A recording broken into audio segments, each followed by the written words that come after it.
Aujourd'hui, un deuxième item sur ma liste. Les visas. J'avais pris en note tout ce que je devais faire pour chacune des villes un peu d'avance. Donc, je savais un peu quel visa j'avais besoin de prendre pour lesquels j'avais besoin de prendre des informations. Il n'y a pas beaucoup de villes dans tout le parcours où un visa est requis. C'est surtout en Asie. Le Vietnam, la Cambodge et la Thaïlande, c'est les trois endroits sur lesquels je me suis surtout concentré aujourd'hui. La Thaïlande, on a besoin d'un visa si on a un voyage de plus de 30 jours. Puis, ben, je vais être en Thaïlande en mai. C'est un mois de 31 jours. Fait que va falloir que je me trouve un visa, même si c'est pour une journée. Le Cambodge, ça aussi c'est pour 30 jours, mais c'est pas. Faut quand même que j'ai un visa. Et le plus compliqué que j'ai eu aujourd'hui, ce qui est vraiment la source de plus grand nombre de péripéties, si je peux dire, dans ma journée, c'est le Vietnam. Le Vietnam, c'est moins simple que je pensais parce qu'il y a beaucoup de sites en ligne qu'on fait quand on Google trouver des visas pour le Vietnam. Il y a beaucoup de sites qui offrent la possibilité d'avoir un visa, comment ils disent ça, on arrival. En fait, c'est quand on arrive à l'aéroport, on a déjà des documents avec nous. Puis, selon ce que j'ai lu sur ces sites-là, c'est que tout ce qui reste à faire, c'est étamper, puis payer un frais, puis bon, tu peux rentrer au pays. Donc, j'ai regardé plusieurs sites, j'ai essayé de les comparer entre eux, savoir c'est lequel qui était le bon, parce que ça a quand même l'air un peu douteux. Puis finalement, plus tard, aujourd'hui, j'ai trouvé sur le site de l'ambassade du Vietnam au Canada, où justement il donne un avertissement à propos de ces sites-là pour avoir un visa à l'arrivée. Fait qu'il faudrait donc éviter de faire ça selon ce qui est dit sur l'ambassade parce qu'il y a plusieurs de ces sites-là qui ne sont même pas des sites officiels, puis qui vont, par exemple, dans ce qu'il disait, il va avoir une fois arrivé ou juste avant, le truc est cancellé sans raison, puis finalement, ben, bien sûr, c'est des arnaques, puis ces gens-là partent avec notre argent. Donc, j'ai quand même trouvé des informations. Le visa pourrait se faire par email, par courriel, puis ce qu'on reçoit, c'est seulement un document qu'on doit garder avec nous. C'est donc pas quelque chose qui est imprimé directement ou collé directement dans le passeport. C'est un document à part. Ça, c'est une des options. Je vais quand même me présenter. Il y a un bureau au centre-ville, un endroit où je pourrais aller pour faire les démarches puis rencontrer quelqu'un en personne parce que, bien sûr, j'aime mieux rencontrer les gens que de passer par des sites où des fois on n'a aucune idée si c'est des vrais sites ou des arnaques. Ça a l'air qu'il y a beaucoup des personnes mal intentionnées qui veulent profiter de la naïveté de certains voyageurs ou du moins de la distance.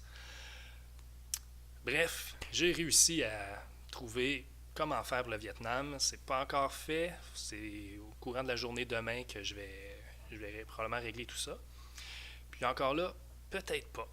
Parce que les visas, parfois, ils sont émis, mais ils ont une date d'expiration. Par exemple, mon visa pour la Thaïlande, je ne peux pas le faire avant de partir parce qu'une fois que le visa est émis, c'est seulement pour 3 mois. Donc, la Thaïlande, où je vais être en mai, je ne pourrais pas faire la demande de visa avant février. Et donc, seulement une fois que mon voyage va avoir débuté. Et puis, c'est un peu la même chose pour le Cambodge. Donc, beaucoup des visas, ben beaucoup, j'ai pas tant de visas à ça, j'ai pas tant de visas que ça à faire, mais la majorité d'entre eux vont devoir être faits une fois que je serai déjà en voyage. Donc, le Vietnam, c'est probablement le seul visa que je vais pouvoir faire avant de partir. Donc, histoire à suivre pour le visa du Vietnam.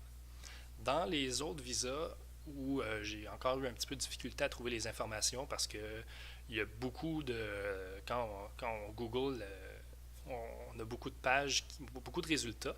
C'est pas tous les résultats qui sont fiables. Il faut vraiment comparer les différentes sources. Puis ça fait partie du challenge. En Europe, il y a ce qu'ils appellent, je ne savais pas que ça existait, ils appellent, je ne sais pas si je le prononce correctement, l'espace Schengen. Schengen, j'ai aucune idée, Schengen. certains pays font partie de cette association-là. Puis, on a besoin d'un visa si on reste là plus de 90 jours. Un point que je dois éclaircir, c'est est-ce que c'est 90 jours par pays, si je passe d'un pays à l'autre, à l'intérieur même de l'espace Schengen, que je vais le prononcer comme ça, à défaut d'avoir la bonne prononciation, vous pourrez me corriger dans les commentaires en bas, c'est pas grave. Donc, dans cet espace-là, est-ce que c'est 90 jours par pays ou c'est un 90 jours total?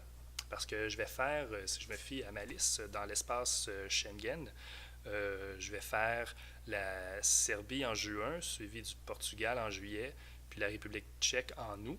Ça, c'est 3 pays de l'espace Schengen. Puis bon, étant donné qu'on a juin, juillet, août, ça donne un total de 92 jours. Et ça prend un visa si on est plus que 90 jours dans l'espace Schengen. Je sais toujours pas comment le prononcer, c'est pas grave.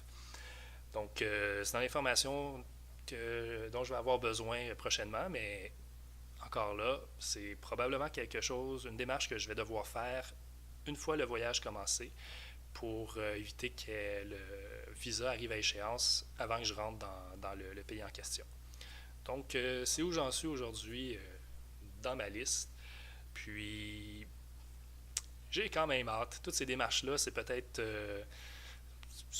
la partie la moins le fun, si je peux dire. Être tout seul devant son ordinateur à googler pour trouver comment faire un visa pour le Vietnam, c'est pas le gros party. Mais j'apprends là-dedans, puis c'est quand même super intéressant de découvrir comme cette histoire-là d'espace Schengen. Je vais mettre ça sur ma liste de trouver comment le prononcer. Mais tout ça, j'apprends, puis je trouve ça super le fun. Puis je suis super excité, puis j'ai vraiment hâte de partir. Donc, je vous redonne d'autres nouvelles bientôt.